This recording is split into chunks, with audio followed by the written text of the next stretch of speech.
Hello, everyone. Welcome back to the series through the Psalms. We're going through Psalms 5, Part 2. If you haven't seen the first one, I encourage you to go back and watch the first one. We're going to be talking through verses 9 through 12. We're reading that whole entire section there where it talks about it talks about what happens with the foolish, with the unwise, with the wicked. It says in verse 9, "For there is no faithfulness in their mouth, their inward part is very wickedness. Their throat is an open sepulchre, they flatter with their tongue. Destroy thou them, O God, let them fall by their own counsels, lest I cast them out in the multitude of their transgressions, for they have rebelled against thee. But let all those that put their trust in thee rejoice. Let them ever shout for joy, because thou defendest them. Let them also that love thy name be joyful in thee. For thou, Lord, wilt bless the righteous, with favor wilt thou compass him as with a shield." It is great. David ends with that shield towards the end of this psalm. It's a reoccurring thing in all the psalms, in most of the psalms that we've read, or he talks about the shield that God protects him with. He is the shield that protects us from day to day. As we look in verse 9, we break it down. It says, "For there is no faithfulness in their mouth." They say things, but they're not faithful. They do not mean the things that they say. They say one thing, but then they're not faithful to do that one thing. And then it says, "Their inward part is very wickedness." That means from the inside, from what they've been taught, from what they know, what they've grown up with, is very wicked. There's no part of them that is righteous. And that's what makes them have the bad counsel, that makes them move to do wicked things. Their throat is an open sepulchre. Everything that they say is death. It's vain. It's something that does not encourage. It's hopeless. It's poor. It's death. It's an open sepulchre. It smells. It's rotting. It's terrible. They flatter with their tongue. They are not stupid. They are smart. They can speak. They have the ability to speak. They know that they can speak and they can flatter. They can talk. They can ease into a conversation and make you believe something. That is what that means. They flatter with the tongue. They know how to talk. They know how to move a person. And then it goes on to say, David wants them destroyed. Destroy them, O God, and let them fall by their own counsels. They say things. They encourage other people to do things. But when they take their own counsel, they will fall, as they did everyone else that he gave counsel to. God gives us mercy. It's shown there in verse 7. That David, even as a sinful person, "But as for me, I will come into thy house in the multitude of thy mercy, and thy fear will I worship toward the holy temple." David has mercy. He's done very wrong things, but he's still going to walk and be in God's house because of God's mercy. But what David's saying here is, destroy them, O God. Let them fall by their own counsels. Even though that they have their own counsel, and their own counsel is poor, God can still show mercy to them, saying, "Come on, let's go this way. I don't want you to go that way." And not let them deserve the consequences of their actions. That's God's mercy. But David's saying they've rebelled against you. They don't deserve to be with you. They keep on rebelling, even though they know the truth, even though that they've been told the truth. They rebel against you. They don't want any part with you. So they should deserve all their consequences for their actions, for their counsel. Cast them out in the multitude of their transgressions. They've gone against your will, God. They've gone against your laws. They've gone against every part of you.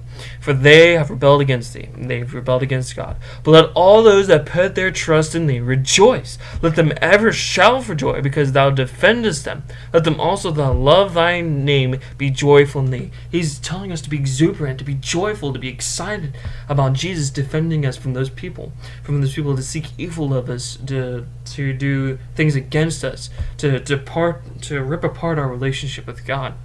But let all those that put their trust in thee rejoice. Rejoice because you put in trust in God. You have faith in God. Don't let your feelings put you in a spot where you don't put trust in God. Those feelings are temporary. One day you'll feel like you're saved. The next day you feel like you're letting down God. Don't let those moments defeat your faith and trust in God. Have faith and rejoice in that faith. Rejoice in that trust in God. Let them ever shout for joy because thou defendest them. God defends us. He defends us from those that seek evil against us. and we should have praise and shout out to God. Let them also that love thy name be joyful in thee. We love God's name. We should love God's name. It is a name that gives us peace. It's a name that shows us love. And we should rejoice in his name. And then I like the last verse. For thou, Lord, wilt bless the righteous. With favor wilt thou compass him with a shield. For thou, Lord, wilt bless the righteous. With favor wilt thou compass him as with a shield. We should strive for righteousness. As God said about Job in the beginning, he called Job a perfect man. I don't know the whole entire context behind that, but Job, we know he strove to be righteous. He strove to be a perfect man, and God saw that. And he protected him. But he also let him go into trials and temptations from Satan to show that he had the strength of God to go past any trial in his life. And if we continue in righteousness, we see that God blessed Job, right? And because of his righteousness, God saw favor in Job and protected him. It was only when God stood back and did not protect him that Satan came in and tried to give him trials and temptations and tribulations to make him curse God, to make him say evil things about God, to depart his relationship with God, to throw it all away, to break it. But God will step back in, when we still have faith and trust in him and strive to do righteous things, to do what is right, to uphold God's law. He will give us a compass, a shield around us. And I like how we end that psalm with a shield. It is mentioned many times in the Psalms how David uses his shield to compass him. It's an important weapon. It's an important thing. The shield pushes people out of the way that want to do harm to you. A shield protects you from the military weapons that try to pierce through and hit and kill you. God is that shield. He's an unbreakable shield, and he will protect us from all the temptations, from all the unrest that is thrown at us from day to day. So what have we learned from this psalm? We've learned that we should stay true to God. We learned that we should still have faith and trust in God, not let our feelings take us out of that reach from God that will tear apart our relationship with God.